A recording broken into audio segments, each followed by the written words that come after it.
दिल्ली विधानसभा की वोटिंग लगातार जारी है और अब तक जो है 1 बजे के मतदान का रुझान सामने आ चुका है कि आखिर कितने प्रतिशत वोटिंग हो चुकी है। इसके बाद हम सीधे चलेंगे साउथ वेस्ट दिल्ली के तमाम आंकड़ों की तरफ। पहले हम जानते हैं कि क्या कुछ अभी तक के आंकड़े सामने आए हैं। देखिए 1 बजे तक के जो चुनाव आयोग की तरफ से आंकड़े जारी किए गए हैं उसके मुताबिक जो है चांदनी चौक में 29% वोटिंग हो चुकी है और जो है करोल बाग जो कॉन्स्टिट्यूंसी है वहाँ 25% तक वोट हो चुका है। मैंने कहा था ना आपसे कि जो सिटी के अंदर के इलाके हैं वहाँ धीरे धीरे वोट बढ़ेगा। जैसे outer Delhi Babarpur north east Delhi का जो बाबरपुर इलाका है वहाँ 30% वोटिंग हो चुकी थी। अब 1 बजे तक 37% वहाँ पर वोटिंग हो चुकी है।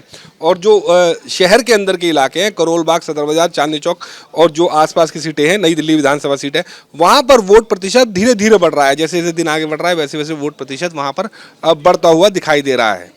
तो सवाल हम मुद्दे पे आते हैं कि आखिर साउथ वेस्ट दिल्ली का एक वो इलाका भी है जहां पर पॉश इलाका माना जाता है द्वारका का।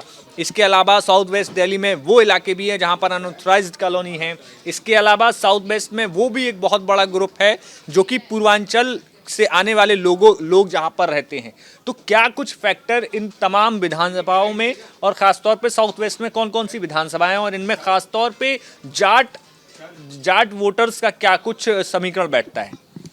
देखिए साउथ वेस्ट दिल्ली जो है जो हम बात करते हैं तो उसको वो हमारे लिए ऐसे हम देखते हैं कि उत्तम नगर जो विधानसभा है, उत्तम नगर, उसके आगे आप जाएंगे तो विधानसभा नजफगढ़ की है, बिजवासन है, पालम है, द्वारका है और ये सब विधानसभा जो है, मटियाला एक विधानसभा है बीच में। साउथ वेस्ट दिल्ली के अंदर कुछ ऐसे इलाके हैं जहां जाट बहुल गांव है, जहां अनऑथराइज कॉलोनीज हैं, जहां बहुमंजिला महंगी फ्लैट वाली सोसाइटीज़ हैं, द्वारका जैसी एक बड़ी कॉलोनी है, पॉश कॉलोनी है, और जहां पर जो है पूर्वांचली और जो वोटर्स हैं उनकी कुछ छोटी कॉलोनीज भी देखने को मिलती हैं। बात करते हैं अगर हम सीट वार समझें तो उत्तम नगर के बाद आपने कहा अनऑथराइज कॉलोनीज के बारे में, तो अनऑथराइज कॉलोनीज क्या होती है? एक सवाल और कि हाँ जो वही कि अनऑथराइज कॉलोनी होती क्या है आखिर दिल्ली में, जो समीकरण उसका हर बार चर्चा में आता है। देखिए अनऑथराइज कॉलोनीज, देखिए ऑथराइज कॉलोनीज को पहले हमें समझना पड़ेगा। जो कॉलोनीज जो है हमारी दिल्ली सरकार के तहत जो रेवेन्यू डीएम जो होते हैं उनके तहत रजिस्ट्री जहाँ की ज़मीनों पर हो जाती है वो एक ऑथराइज कॉलोनी मानी जाती है। और कई दिल्ली के अंदर कई ऐसे इलाके हैं जो दिल्ली देहात के अंदर कभी आते थे, उसके बाद वहाँ पर प्लॉट कटना शुरू हुए, खेती की ज़मीन लोगों ने बेच दी, वहाँ पर प्लॉट कटना शुरू हुए, लोग वहाँ रहना शुरू हुए, धीरे धीरे वहाँ पर सहूलियतें बाद में आई, जैसे सीवर लाइन, बिजली, पानी, बस के डिपो, ये सब बाद में आए। तो जो कॉलोनीज आप देखेंगे पहले उत्तम नगर से पहले जो खत्म हो जाता था, उसके बाद कॉलोनीज जीवन पार्क, महिंद्रा पार्क, उससे आगे नवादा, ओम विहार, मोहन गार्डन, आगे आप चलेंगे तो ये सब इलाके जो थे ये अनऑथराइज कॉलोनीज के अंदर ही जो है आते थे। उनके अंदर बुनियादी सुविधाओं का शुरुआत में आज से करीब 7-8 साल पहले काफ़ी अभाव था। बाद में इनकी रजिस्ट्रियाँ शुरू हुई, सरकार ने जो है रजिस्ट्री शुरू की, कई इलाकों में इनमें से रजिस्ट्री शुरू हुई। अब तो सभी जगह पर ऐसा प्रावधान है कि आप अपनी पावर ऑफ अटॉर्नी को रजिस्ट्री में कन्वर्ट कर सकते हैं। फिर हम अगर यहाँ रहने वाले लोगों की बात करें तो आप देखेंगे उत्तम नगर जो इलाका है वहाँ से मुकेश शर्मा कांग्रेस के नेता थे, बड़े लंबे समय तक वहाँ विधायक रहे। अब संजीव बालियान जो आम आदमी पार्टी के नेता हैं वो जो है वहाँ से विधायक है वर्तमान में। तो वो एक ऐसी सीट है जहाँ पर जो है ब्राह्मणों का भी अच्छा खासा वर्चस्व रहा है और जाट जो समाज है उनका भी ठीक ठाक बोलबाला उस सीट पर रहा है। लेकिन हम आगे बढ़ते हैं थोड़ी सी तो मटियाला विधानसभा में जब हम आते हैं तो मटियाला विधानसभा में जो है सहरावत, शौकीन जैसे गोत्र जाटों के वहाँ देखे गए हैं और वहाँ के कैंडिडेट भी ज़्यादातर जाट समाज से ही निकल आते हैं। और लेकिन मटियाला विधानसभा की एक खास बात यह है कि उस विधानसभा के अंतर्गत ही द्वारका की जो पॉश कॉलोनी, पॉश सोसाइटी है जहाँ करोड़ों रुपए के फ्लैट्स मिलते हैं, वो सब भी मटियाला विधानसभा के अंतर्गत ही आती है। जबकि एक और विधानसभा है द्वारका। द्वारका का नाम ज़रूर उस विधानसभा का द्वारका है लेकिन उसके तहत एक भी सोसाइटी द्वारका की नहीं आती है। उस विधानसभा के अंतर्गत जो जगह आती हैं उनमें हो गया सागरपुर, सीतापुरी, आगे मधु विहार और उसके आसपास की जो जगह है नसीरपुर गांव, ये सब सीटें जो है वो द्वारका विधानसभा के अंतर्गत आती है, जहां पर पूर्वांचली वोटरों का अच्छा खासा वर्चस्व है। ये सब पहले ये नसीरपुर विधानसभा होती थी जहां से महाबल मिश्रा चुनाव लड़ा करते थे, और उन्होंने उस सीट को बड़ा कहते हैं कि काफ़ी बसाया है वहाँ पर पूर्वांचलियों को, इसी वजह से उनका वहाँ पर बहुत अच्छा खासा वोट बैंक है। उनके बेटे विनय मिश्रा वहाँ से वर्तमान में विधायक हैं द्वारका सीट से।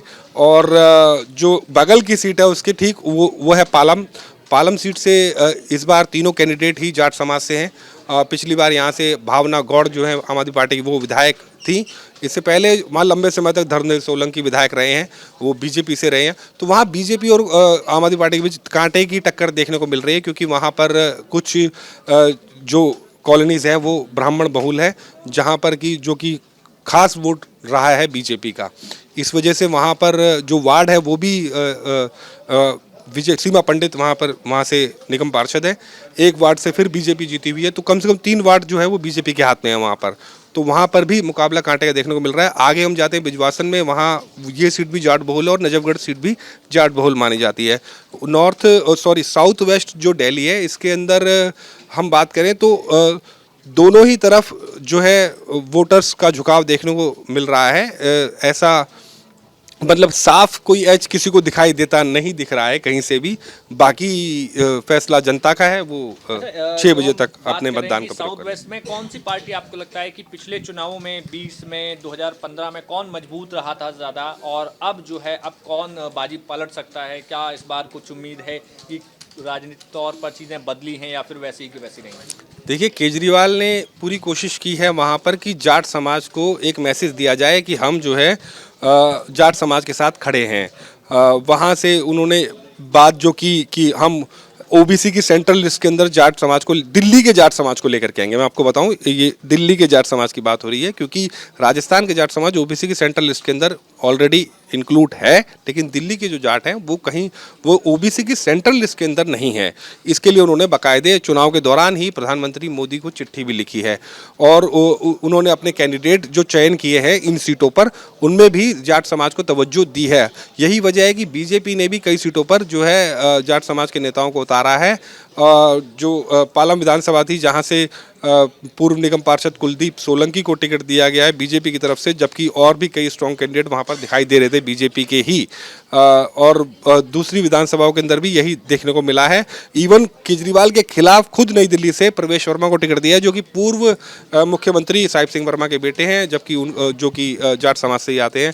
नांगलोई मुंडका का जो क्षेत्र है आउटर दिल्ली का, उसके अंदर उनका अच्छा खासा वर्चस्व है। तो मुझे ऐसा लगता है कि डिसाइडिंग फैक्टर जो होगा वो साउथ वेस्ट दिल्ली के अंदर पूर्वांचल का वोटर और जो मिडिल क्लास का वोटर है उसके, वो थोड़ा सा वो डिसाइडिंग फैक्टर का वो किस तरफ जाता है।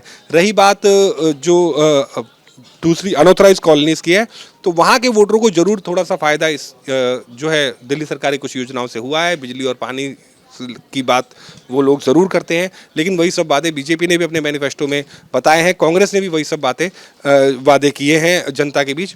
तो देखना होगा कि जनता को किसके वादे पसंद आते हैं। अच्छा, एक शॉर्ट में मैं आपसे आंसर चाहूँगा। दिल्ली देहात की अगर हम बात करें तो वहाँ पर कई सारी जगहें, चाहे फिर वो नजफगढ़ हो, मुंडका हो, ये तमाम सीटें हैं। वहाँ पर खास तौर पर हम जाट की जब बात कर ही रहे हैं, तो आपको क्या लगता है कि वहाँ पर जाट जो है किस तरफ जाता हुआ आपको दिखाई दे रहा है?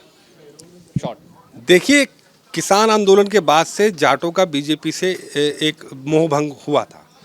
ये बात हमने देखी लोकसभा चुनाव के अंदर भी हमें देखने को मिला। हरियाणा के अंदर हालांकि उसका कोई ज़्यादा खास असर दिखाई नहीं दिया, लेकिन हरियाणा में बीजेपी ने एक ओबीसी कार्ड अलग से खेला कि गैर जाट ओबीसी जो है उसको हम तवज्जो दे रहे हैं। लेकिन दिल्ली के अंदर उसने ऐसा नहीं किया। दिल्ली के अंदर क्योंकि ये वाला जो कार्ड था वो शायद चल नहीं सकता, उसको चलना थोड़ा सा मुश्किल है, क्योंकि दिल्ली में कई सारे सैकड़ों गांव हैं जो जाटों के वर्चस्व वाले गांव माने जाते हैं। कांग्रेस हो या बीजेपी हो, मतलब आम आदमी पार्टी के उभार से पहले यहाँ की राजनीति में सज्जन कुमार और साहिब सिंह वर्मा दो कद्दावर नेता माने गए, दोनों जाट समाज से ही आते थे। उसके बाद आउटर दिल्ली के अंदर आप इस तरफ दूसरी तरफ आएंगे जो कि जमुना के खादर का इलाका है, उधर गुजरों का अच्छा खासा वर्चस्व देखने को मिला था। तो दोनों ही पार्टियों ने सामाजिक समीकरण को बैठाते हुए जो है जाट समाज के के नेताओं को नजफगढ़ से भी टिकट दिए हैं और जो है पालम, मटियाला और द्वारका के आसपास के जितने क्षेत्र हैं जो कि जाट समाज से, जैसे नांगलोई, मुंडका, इधर से दोनों ही पार्टियों ने उन्हीं नेताओं को टिकट दिए हैं। समाज को दरकिनार करने वाला संदेश कहीं से भी नहीं दिया है। तो बिल्कुल ये तमाम जानकारी नवीन सर जो कि खुद दिल्ली के रहने वाले हैं, सुबह वोट करके भी आए हैं और वो दिल्ली की पॉलिटिक्स के इंसाइक्लोपीडिया भी हमें कहते हैं। तो तमाम जानकारियां, तमाम समीकरण, कास्ट से लेके पॉलिटिक्स से लेके अनऑथराइज्ड से लेकर पॉश इलाके तक तमाम जानकारी नवीन सर ने हमें जानकारी दी। आपको क्या कुछ जानकारी पसंद आई? इसके अलावा क्या लगता है आपको कि साउथ वेस्ट दिल्ली में किसका पलड़ा जो है भारी होने वाला है और ख़ास तौर पर इस पूरे इलाके में क्या समीकरण हुए, किस तरीके से वोटिंग हुई, क्या उसका एग्जिट पोल होता है, वो हम शाम तक आपको 7 बजे के बाद न्यूज़ नेशन पर बताएंगे। तब तक देखते रहिए न्यूज़ नेशन। शुक्रिया। न्यूज नेशन अब व्हाट्सएप पर खबरों के ताजा अपडेट के लिए न्यूज नेशन के इस QR कोड को स्कैन करें।